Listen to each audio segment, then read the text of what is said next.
Welcome to Royal Pride. I'm Tim Rutherford here with Eastern Hancock Athletic Director Aaron Spalding. Welcome, Aaron. Great to be here. Well, we've got our winter sports seasons now coming to a close. Yep. Some have already had their sectional. Some, I believe, swimming, is it this week maybe? Well, they had the girls swim sectional last week, That's and right. then boys will be next week. That's right, because they're separate with the girls and boys. Yep. So things are starting to wind down. The girls basketball sectional was last week. So we've got lots of information for you and had some success on the wrestling mats as well with a young man. So let's start there. We'll go to the wrestling mats, talk about how their season finished up. There is still one young man who is wrestling in semi-state as well. We have a young man, Avery Wills, who had a great year. He's just a junior, but he got out of the sectional. I think he was second in the sectional. Then this past week at the regional Perry Meridian, he advanced to the semi-state. So that'll be this Saturday at Newcastle. Just talked with Coach Holliday last night. Thinks he has a decent shot of making it to the state, so that'd be outstanding. I think we've just had, I just believe, 2 wrestlers in our history who have went to the state. Keith Oliver, and which was about 2002, and then going all the way back, Kent Colclazier, I believe, was in the 80s, maybe the 90s. So this would be pretty esteemed company. He's right now 29-6 on the year. He's in the 152 pound class. Has 21 pins. So had a great year, and hopefully it'll go on for some more. Yeah, hopefully. And let's see, Saturday's the semi-state, and then the state finals will be the following week. Yep. So they are Newcastle this Saturday. Sorry, I've been got a frog in my throat this morning. So that's okay. It looks like while we have one that's moved on to the semi-state, we do have some other boys that finished right around or above 500 on the year, and they're at their respective weight classes. And it looks like as a team, really some individual successes here. I know numbers were down a little bit, so I'm not sure team-wise they were able to get a lot of wins. As far as it's tough for us, I believe we had some injuries to boot, but I believe we just had 7 wrestlers this year, so obviously you're going to be giving up a lot of points at weight classes. But we did have some individuals do very well. Tyler Vandervliet was 17-12 at the 182 class. He was an alternate for the regional, so unfortunately, or fortunately, I guess for the people in front of him, nobody got hurt, so he wasn't able to participate, but had a good solid year. He's a senior. Also senior Trey Brown finished 16-13 at 132. So those 2 guys will be moving on, but had solid seasons. Then Sam Kessler, sophomore, is another double-digit win guy. He had 17 wins at the 145 weight class. He also had the second most pins on the team with 11. He's just a sophomore, so we got a couple guys with Avery obviously coming back next year, and then Sam, 2 good building blocks, and then just at middle school wrestling match last night. We had a 3-way with Cambridge City, Lincoln, and Lutheran, and our numbers are really great at the middle school level. I think we probably have 25 or 30 kids wrestling. I think we have double digits, 8th graders, so hopefully they'll come up and the program will be on the upswing. And Coach Nathan Jackson there, I know he does a lot to build the program there in the middle school level and get kids involved and trying to get more out to wrestle. So good luck to them. That was last night their first meet, or I think it was they've probably had 3 or 4 at this point. Okay. And like I said, numbers are great. I think they're about 500 as far as wins and losses, but numbers are good. The wrestling I saw last night, what little I know about wrestling, they look pretty good to me. Nobody dropped anybody from the top rope. So anyway, things are on the upswing. The only thing I know about wrestling is inside the ring, and it's all acting. So yeah. I don't know anything about it's not WWE, stuff. That's for sure. So the girls swimming sectional was last week, and we had several girls. We did have, I thought I read somewhere where we had a record broken maybe. Yeah, we've got so. we've got a lot of stuff going on there, and we'll talk mostly about girls today. As we mentioned, boys sectional is just a week away, not this week, but next week. Let me break down for our viewers kind of how sectional or the tournament works in swimming. It's much different than other sports, although it is like wrestling. It's single class. There's no classifications. You're wrestling against, big schools, small schools, the whole 9 yards. But the way the sectional or the tournament works for swimming, you have the sectional and then you go to state. There's nothing in between, no regional, no semi-state. Now what they generally do, or not what they generally do, what they do is they'll have the sectional prelims on Thursday night and the finals on Saturday. So the advancing on to Saturday is kind of like you're advancing in the tournament. But you have to be in the top 8 to you have to be in the top Saturday. 8 to make it to Saturday. So we had several. We only have 4 girl swimmers, and they all had a good showing. At the go through the highlights in the 200 individual medley. Hannah Dolence, she was 6th overall, which meant she placed. 100 freestyle. Cora McDaniel was 5th overall. She also was 7th overall, Cora, in the 500 freestyle. And then we had a relay team, 400 free relay team that finished 6th. Cora McDaniel, Mandy Myers, Olivia Burkwine, and Hannah Dolan. So that's the whole team right there. All finished. When they finished 6th, which once again that places you. And kind of showing you they finished really strong. They dropped 20 seconds off their best time in that 400 free relay. So that's obviously, they're obviously improving. And you mentioned a record. We did have a record broken. Which is the first one of the year because our records have gotten to a point they've where gotten they're better, hard to break now. Cora McDaniel set a new school record in the 100-meter butterfly. She had a time of 1:10.58 seconds. So she did a great job. Also, right now we have middle school swim up and running as well. Got good numbers there.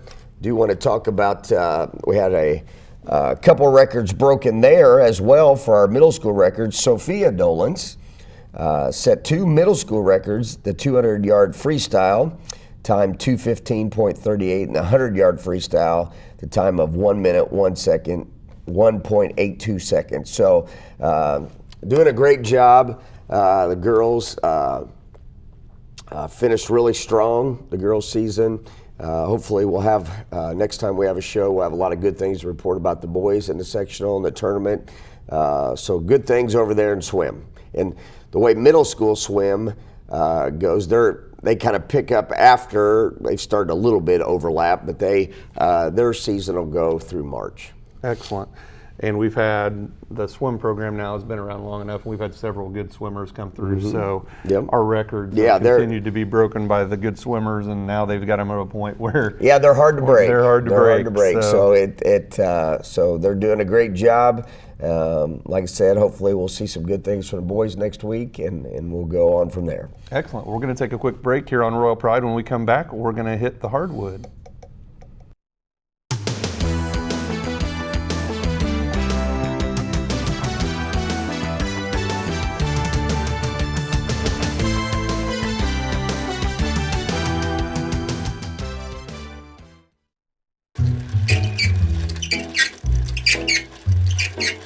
Let's face it, you've outgrown your internet speed.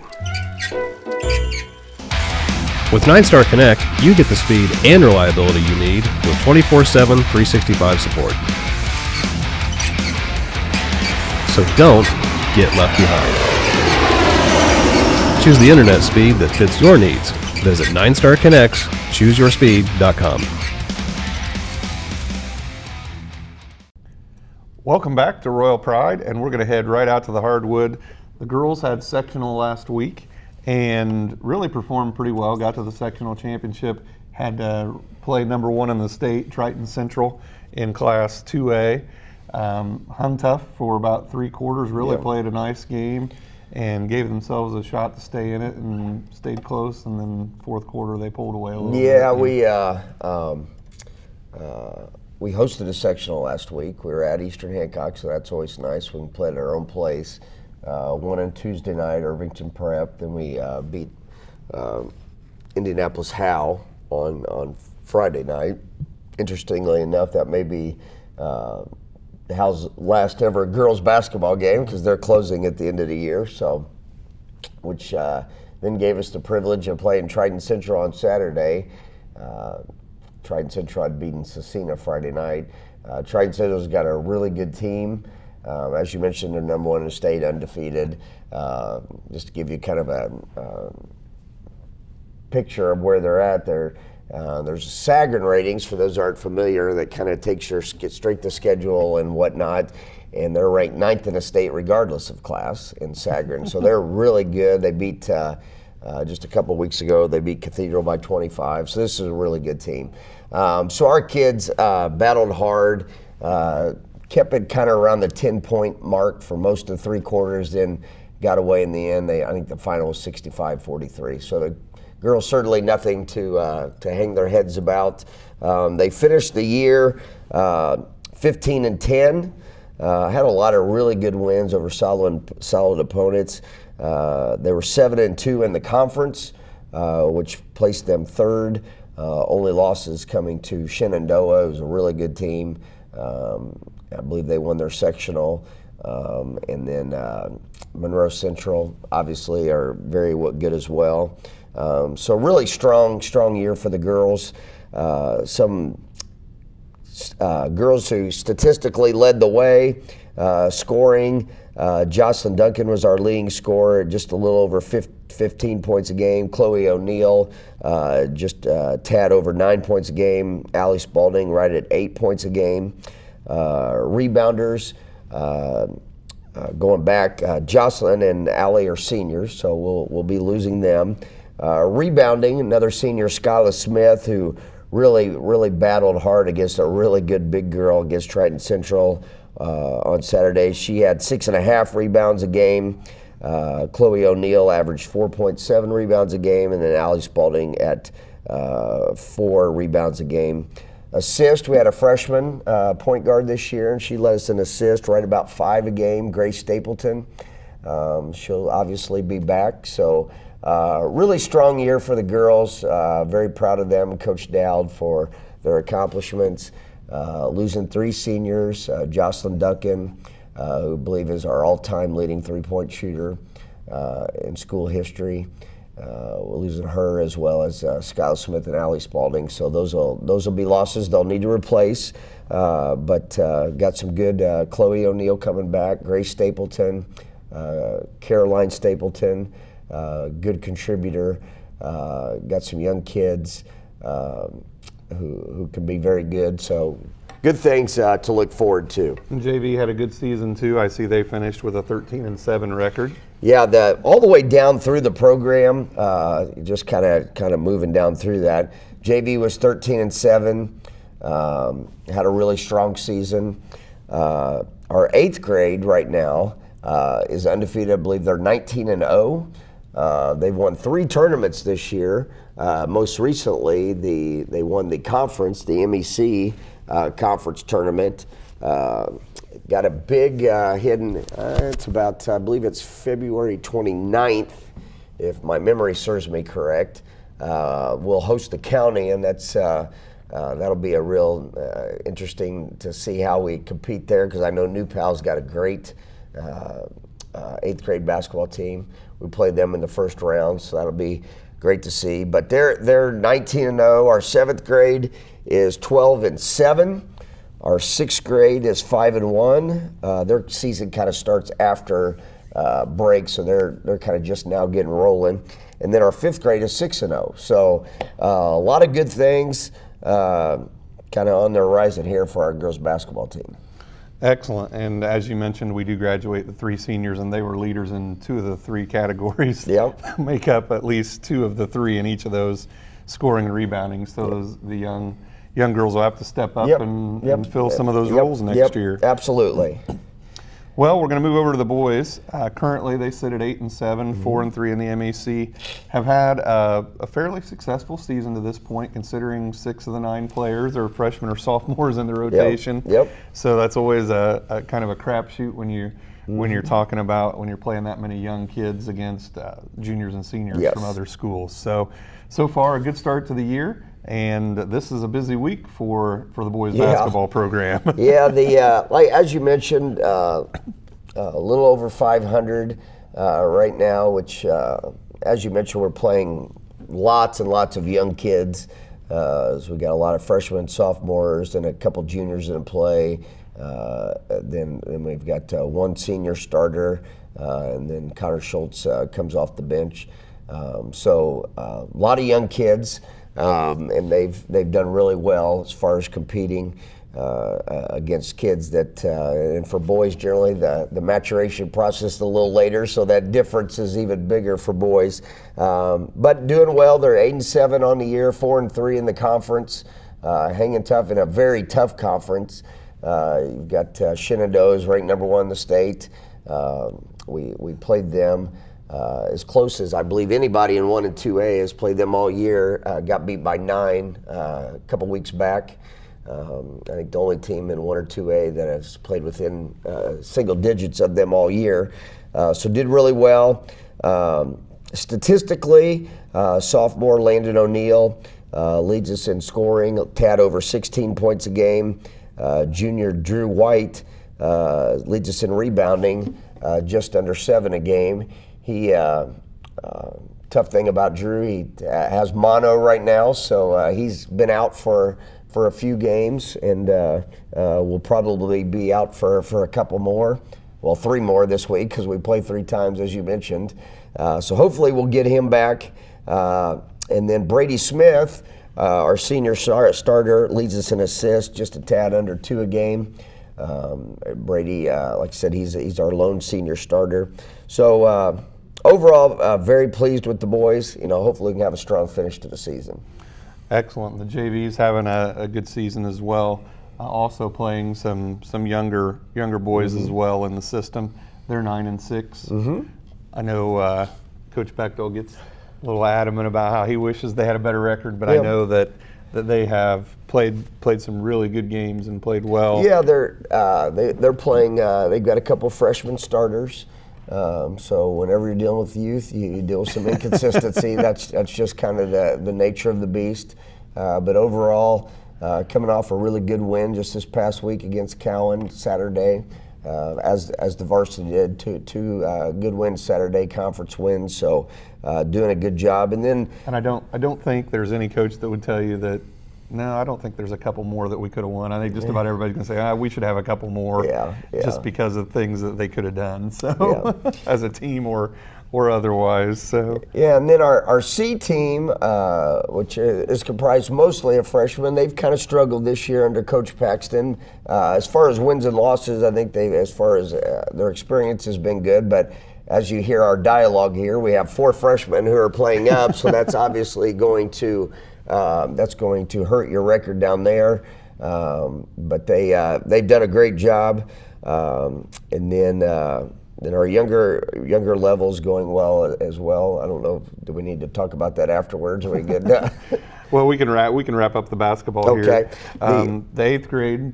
You mentioned they ended up finishing runner-up in the county. Yep, they're 17-6. Finished really strong. I think they lost to Mount Vernon by 3 in the county championship after beating New Pal in the first round. So they had a great season. 7th grade finished 8-12. And then our 5th and 6th grade, it's kind of, they started a little bit later and finished a little bit later. 6th grade, 9-5 right now, and our 5th grade, I believe, sitting at 6-6. Yep. So some good things in the program coming in the youth as well. So great to see the youth in the program. It means we have a chance to be good for a long time. Yep. especially when you're young and you're sitting at 8 and 7 as the varsity level. And then you have the younger grades and the younger groups that have successful records as well. So looking forward to the rest of the basketball season. When we come back next month, we'll be able to talk about the boys section. That's right. And hopefully how we've upset Shenandoah, right? There we go. That'd be awesome. But we're going to take a quick break right now, and we'll be right back here on Royal Pride.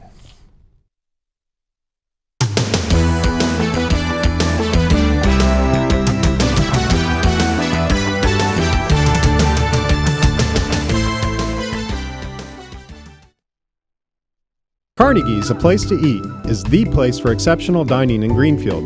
Enjoy our hand-cut steaks, fresh seafood, herbs and vegetables straight from our gardens, prepared with a northern Italian flair.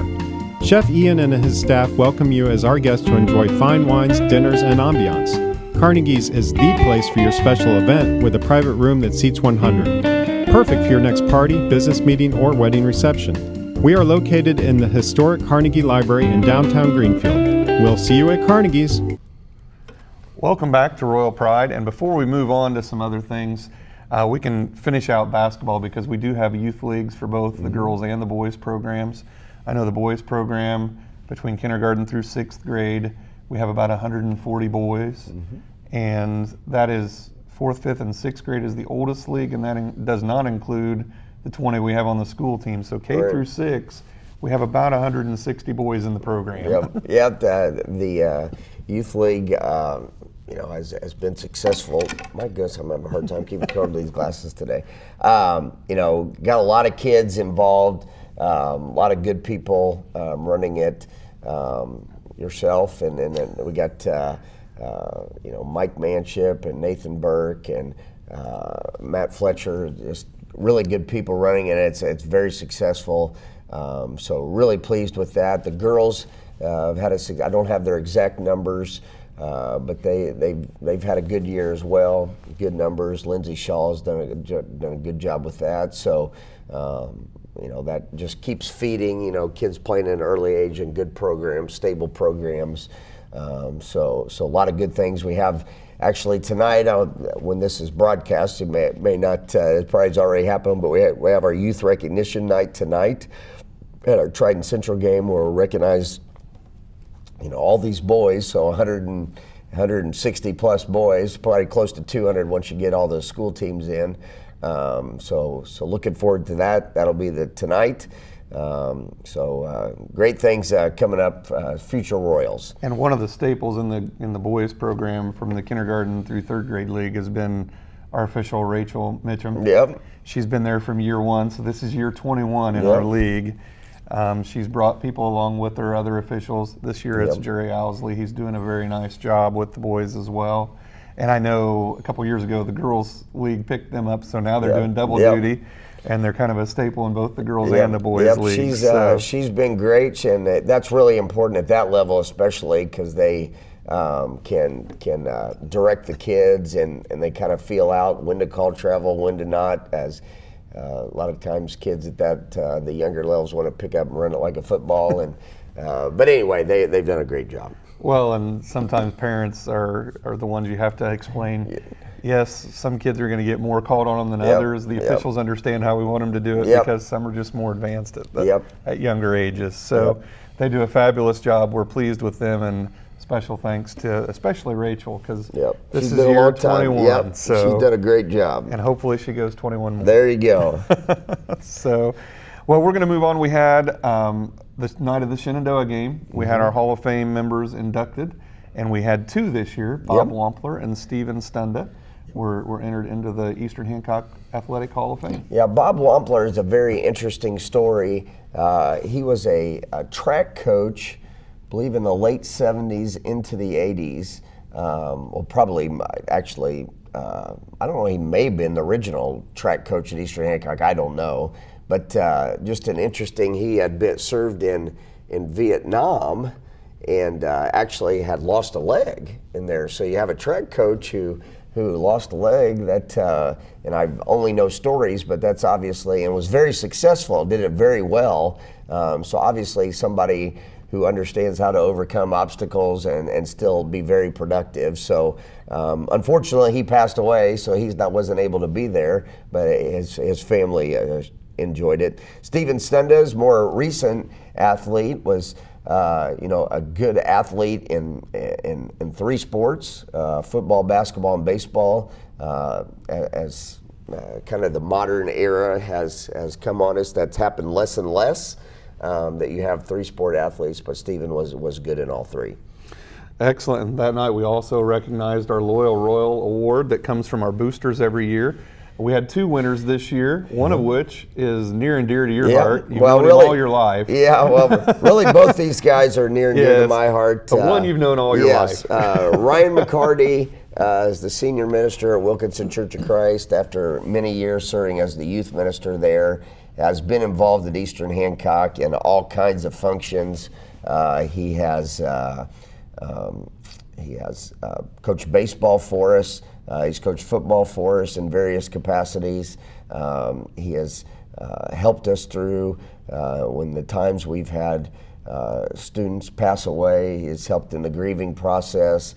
He's done all kinds of team building stuff for all kinds of different teams. Just really been a loyal Royal. Whenever we need him, he is there. So much deserved for Ryan. The other one, as you mentioned, my dad was the other Loyal Royal recipient. He has been scorekeeper or kept the book for the varsity boys basketball since 2003.